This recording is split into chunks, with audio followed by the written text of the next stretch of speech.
En los diccionarios de la segunda mitad del siglo XIX se observa una evolución en cuanto al tratamiento por parte de los académicos de los problemas que desde el punto de vista lexicográfico plantea la definición. Ya en la décima edición de 1852 se insistía en la importancia de la labor de revisión de esta parte de los artículos del diccionario. Se decía en el prólogo al lector que se trabajaba en corregir las definiciones oscuras y defectuosas, en ampliar las sobradamente diminutas y en abreviar las que pecaban de redundantes, dando paso a la debida publicidad a ciertas acepciones de tal o cual voz ya inserta en el diccionario que en épocas anteriores o no se usaban o no se tuvieron presentes. En esta afirmación se pone de relieve que en el proceso de revisión de las definiciones del diccionario académico se realizaban dos operaciones. Por un lado, se trabajó en la corrección del estilo, introduciendo enmiendas para alcanzar claridad en la expresión, corregir las definiciones oscuras y para subsanar errores, corregir las definiciones defectuosas. Por otro lado, se revisaron las entradas para incorporar acepciones nuevas a voces ya incluidas en el diccionario, con el fin de dar cabida a nuevos significados o a significados que no habían sido recogidos con anterioridad. En el prólogo al lector de la undécima edición de 1869 se profundizaba más en el alcance que tenía la revisión de las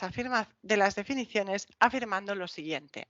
La Academia se ha aplicado igualmente a corregir o reformar las definiciones de algunos vocablos, singularmente de los técnicos de ciencias y artes, que por su índole varían no poco en valor y significación a causa de los adelantamientos científicos e industriales. En cambio, se veían más problemas en la definición de los vocablos comunes, donde se había procedido con mayor cautela,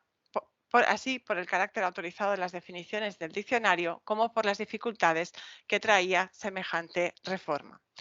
Se habla también del diccionario de sinónimos al que se ha referido esta mañana Gloria Clavería. De 1869 y 1870 son las reglas para la corrección y aumento del diccionario vulgar a la que muchos de vosotros habéis hecho referencia. En estas reglas también se encuentran observaciones sobre las definiciones y se advierte sobre la necesidad de tratar de evitar en las definiciones el uso de palabras no definidas en el propio diccionario. Se insiste también en la importancia de obtener sistematicidad en la definición de aquellos grupos de palabras que conforman inventarios cerrados, los números, los colores, los meses del año, las figuras geométricas. Y se recomienda que en las voces gramaticales la definición se adecue a la que aparece en la gramática de la academia. Es importante también señalar que en estas reglas para la corrección y aumento del diccionario vulgar se encuentran también observaciones sobre el orden que deben tener las acepciones en el artículo lexicográfico, una cuestión que cobra especial importancia en las ediciones de 1884 y de 1899. En la advertencia preliminar al diccionario, que a partir de 1884 sustituye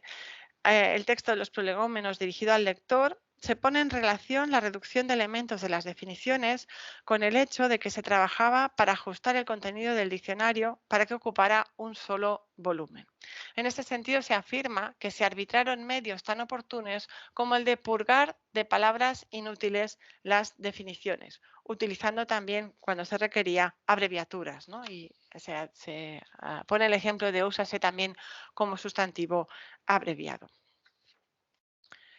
También en la duodécima edición del Diccionario de la Academia se incluyeron unas reglas para el uso de este diccionario en las que se trata con mucho detenimiento sobre el orden de las acepciones, estableciendo unas normas muy precisas.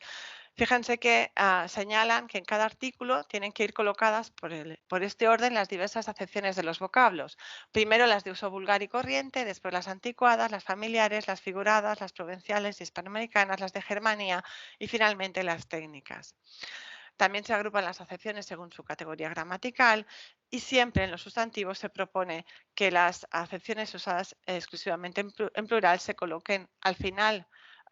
del artículo lexicográfico, justo antes de las acepciones que se refieren a las unidades pluriverbales.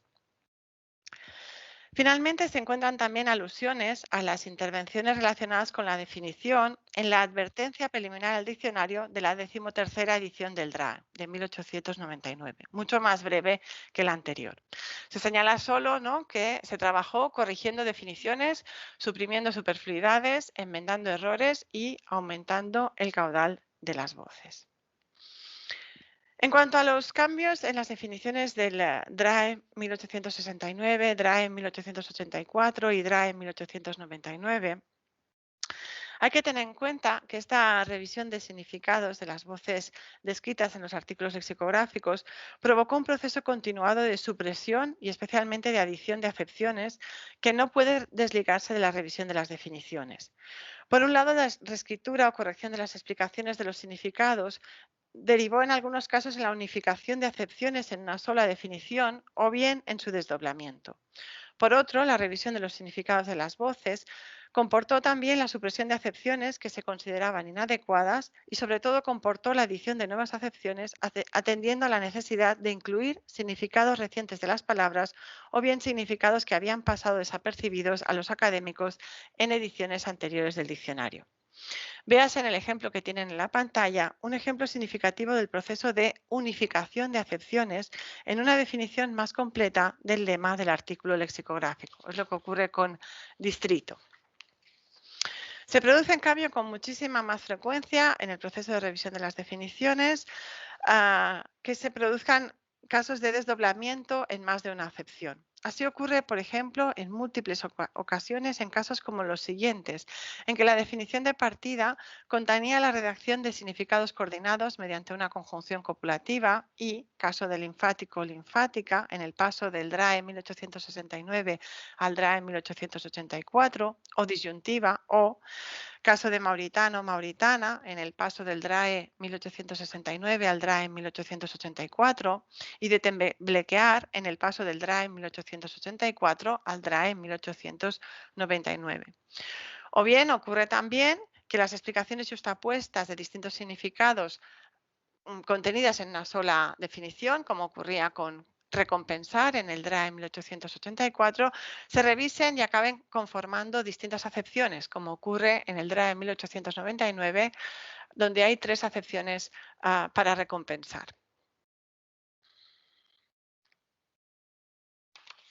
Se dan casos incluso en que una sola acepción se reescribe en más de una acepción con el fin de precisar mejor los contextos de uso de la palabra, que cobran especial importancia en la 12ª y la 13ª ediciones. Es lo que ocurre en el DRAE 1899, en el ejemplo que tienen, en la 4ª acepción de igual, donde el significado referido a personas se desdobla en una acepción y también en una remisión, y se aportan en cada caso distintos ejemplos de uso que apoyan las definiciones. Y como se ha señalado, la revisión de los significados puede suponer también la supresión de acepciones que se consideran inadecuadas. No se trata de casos muy frecuentes en las ediciones estudiadas, aunque ocurren esporádicamente, como en el ejemplo siguiente, en el que la tercera acepción presente ya en el diccionario académico desde el diccionario de autoridades de Providencia, se elimina en el DRAE 1899 sin que ninguno de sus componentes semánticos pase a formar parte de las acepciones que forman parte de la entrada. O en la supresión de una acepción anticuada, de angustiar, en el paso de la edición de 1869 a la edición de 1884. El fenómeno más frecuente en las ediciones estudiadas no es la supresión de acepciones, sino que es en cambio la adición de acepciones, que junto al incremento de las voces constituyen el aumento de información lexicográfica que por su abundancia caracteriza especialmente la edición de 1899, tal y como ha sido estudiado por Clavería.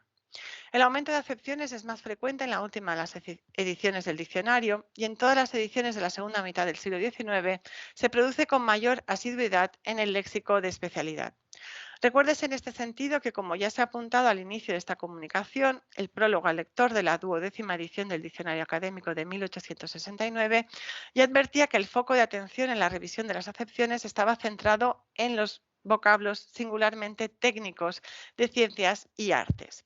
mientras que en los vocablos comunes se reconoce mayor dificultad por el carácter autorizado de las definiciones del diccionario, esto es, por la necesidad de deducir todas las acepciones de los contextos de uso documentados en muestras de enunciados reales. Véanse en el ejemplo que tienen en la pantalla muestras de acepciones de vocablos comunes añadidas en las ediciones estudiadas. Obsérvese en los ejemplos siguientes cómo la nueva acepción suele ir acompañada de un ejemplo de uso que muestra el contexto en el que se emplea el significado descrito. Véase el ejemplo del DRAE en 1869 respecto al DRAE en 1852 en el caso de apoyar y el ejemplo del DRAE en 1884 respecto al DRAE 1869 para las dos acepciones añadidas a felicidad, ambas con ejemplos de uso. Las acepciones de especialidad se añaden en bastantes ocasiones con la marca que acota su uso dentro de un área de conocimiento. Tienen como ejemplo la muestra de cercha, la segunda acepción referida a la arquitectura, o la de cetácea referida a la zoología. Aunque no siempre esto es así. También se incluyen acepciones de especialidad sin marca lexicográfica. La revisión de las definiciones de las voces de especialidad en los diccionarios de la Academia de la segunda mitad del siglo XIX comporta en muchos casos que una misma entrada sea revisada en cada una de las ediciones, como ocurre con la voz módulo, a la que se van añadiendo acepciones cuya redacción también se va revisando y corrigiendo, de manera que las definiciones tienden cada vez a reformularse para perfeccionar el método lexicográfico y conseguir que la explicación de los significados sea cada vez más precisa. En el caso del módulo, para la acepción referida a la música, se evita en 1899 la reiteración de información en el diccionario mediante la sustitución de la explicación por una remisión, caso bastante frecuente en las ediciones de 1884 y de 1899. En la acepción del ámbito de la hidráulica para módulo se añade una marca en 1884 que circunscribe la acepción al ámbito de especialidad.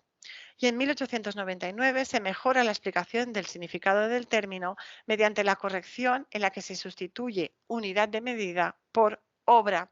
o aparato. También en 1899 se añade una nueva acepción para un concepto matemático y se simplifica la acepción referida a la numismática, eliminando una parte que se considera innecesaria de la definición, referida a los distintos tamaños en que se clasifican las monedas.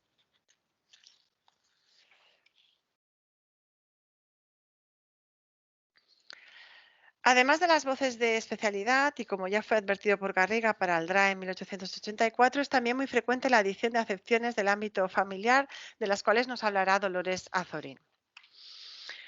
En los procesos de sistematización de los modelos de definición,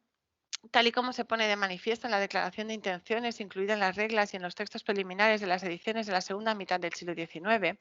constituye una constante el interés por corregir las definiciones poco claras o imprecisas y por emplear procedimientos sistemáticos en las definiciones mediante mecanismos como la homogeneización de fórmulas de definición y la supresión de elementos innecesarios. Mostraremos a continuación la evolución de los procedimientos de revisión y de homogeneización de las definiciones que acabamos de enumerar. En los casos en que se opta por la revisión completa del redactado, que explica los significados de una palabra, se observa un proceso lexicográfico de reformulación que tiende a la búsqueda de una mayor precisión. Véanse los casos de divergir y divergencia, que muestran también cómo los procesos de revisión de las definiciones suelen afectar a las palabras que constituyen una familia léxica.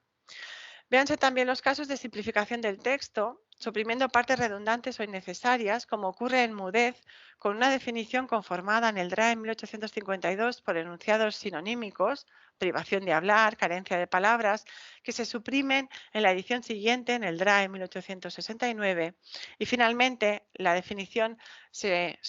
depura hasta su mínima expresión, quedando en 1899 como la imposibilidad física de hablar.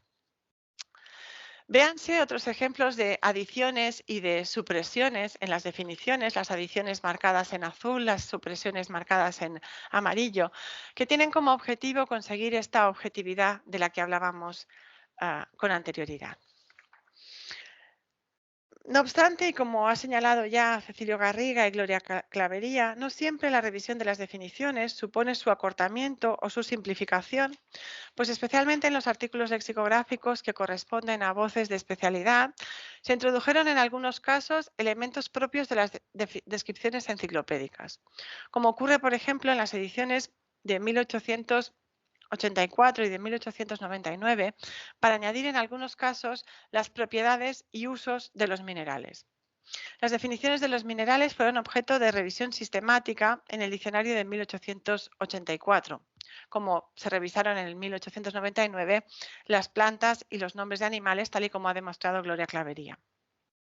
En 1884 se revisaron muchas definiciones referidas a minerales y especialmente en el diccionario de 1899, en el que además de revisarse las definiciones también se incorporaron muchas voces referidas a minerales, anfibo, langita, acsinita, celestina, cerio, cerita y un largo, etcétera. Vean cómo en las ediciones de 1884 y en la edición de 1899 de muchos de estos minerales, y está subrayado en la parte en gris, ¿no? Se añaden informaciones enciclopédicas referidas a los usos que tienen dichos minerales. Por ejemplo, para la esteatita se añade que con el nombre de jabón de sastre sirve para hacer señales en las telas. Y el propio diccionario contiene, bajo la voz jabón, una explicación de que el jabón de sastre es la esteatita. Entre los cambios más destacados en el proceso de regularización de las definiciones se encuentra el empleo de modelos y de fórmulas de definición que contribuyen también a homogeneizar la explicación del significado de las palabras que guardan relación entre sí. En el caso de los modelos de definición, se observa la existencia de patrones para las acepciones de palabras que constituyen inventarios cerrados, tal y como hemos comentado que se recomendaba en las reglas de 1869 y de 1870. Así ocurre, por ejemplo, con las definiciones de colores, en las que a partir del DRAE 1884 se añade la observación sobre la posición del color en el espectro solar, en los colores que aparecen incluidos en la subacepción color del espectro, subboque color, y que son los colores rojo, anaranjado, amarillo, verde, azul, azul turquí y violado. Si se fijan, a partir del DRAE 1884, la definición de cada uno de estos colores indica cuál es su lugar en el espectro solar. Dichas regularizaciones las hemos observado también en otro tipo de inventarios, como el de las figuras geométricas, en el diccionario de 1899. Otro procedimiento que se generaliza en las definiciones de la segunda mitad del siglo XIX consiste en la sustitución por hiperónimos de sustantivos que encabezan la explicación de voces de un mismo ámbito semántico. Siguiendo con el ejemplo de los minerales, así ocurre en las definiciones de estos elementos naturales. En el DRAE 1899 se sustituyen por mineral los sustantivos sustancia, presente en la definición de esteatita en el DRAE 1884, fósil en asbesto en el DRAE 1884 o piedra en cuarzo en el DRAE 1884. Además de los modelos o patrones de definición, son muy comunes en el diccionario las fórmulas de definición, elementos que se emplean de forma recurrente y que suelen encabezar las descripciones de los significados, aunque también pueden aparecer en el interior de las acepciones. Dichas fórmulas, tales como aplícase a, se aplica, dícese, se dice, se emplean ya desde el primer diccionario académico, el diccionario de autoridades, y se encuentran de manera muy profusa en las 3 ediciones estudiadas de la segunda mitad del siglo XIX. En la duodécima y en la decimotercera ediciones del diccionario se produce una revisión bastante sistemática de dichas fórmulas destinada no solo a homogeneizar variantes, sino también a reducir el espacio de las definiciones. Recuérdese la voluntad de la Academia de asegurar la publicación del diccionario en un solo volumen. Véanse a continuación los cambios en las fórmulas de definición detectados en el paso del DRAE 1869 al DRAE 1884. Además de estos cambios que se producen con regularidad, en el DRAE 1884 se tiende también a suprimir el artículo al inicio de la definición. Para terminar esta exposición, quisiera señalar también que los cambios que se producen en las definiciones y en las acepciones están también muy ligados a un proceso complejo que comprende en muchas ocasiones la revisión completa del orden que ocupan en la entrada las acepciones, atendiendo a las reglas ya señaladas en los preliminares del diccionario. Muchas veces la incorporación de una acepción o la supresión de una acepción supone cambios importantes en el orden de las acepciones. Aquí en el caso de instrucción, por ejemplo, se eliminan 2 acepciones y se asegura que la acepción en plural aparece al final de las acepciones de las formas simples. Y para terminar la exposición, señalar algunas consideraciones finales de este trabajo. En primer lugar, cabría señalar que la revisión de la información semántica es uno de los aspectos clave en las ediciones de la segunda mitad del siglo XIX. Se revisan definiciones en todas las ediciones analizadas con el fin de alcanzar explicaciones de las voces más precisas y más objetivas. Y a partir del DRAE 1884, con una tendencia a que las definiciones sean más breves, aunque también se pueden dar adiciones de carácter enciclopédico. Se trabaja también en suprimir las acepciones inadecuadas y en añadir las nuevas acepciones o las acepciones que habrían pasado inadvertidas a los académicos en otras ediciones. Se revisan profundamente y de manera sistemática los modelos y las fórmulas de definición, especialmente en el DRAE 1884 y en el DRAE 1899, y se trabaja de manera muy importante en la reorganización de las acepciones en las entradas, especialmente en el DRAE 1884 y en el DRAE 1899, lo que supone una nueva concepción de la microestructura del artículo lexicográfico. Y hasta aquí mi intervención.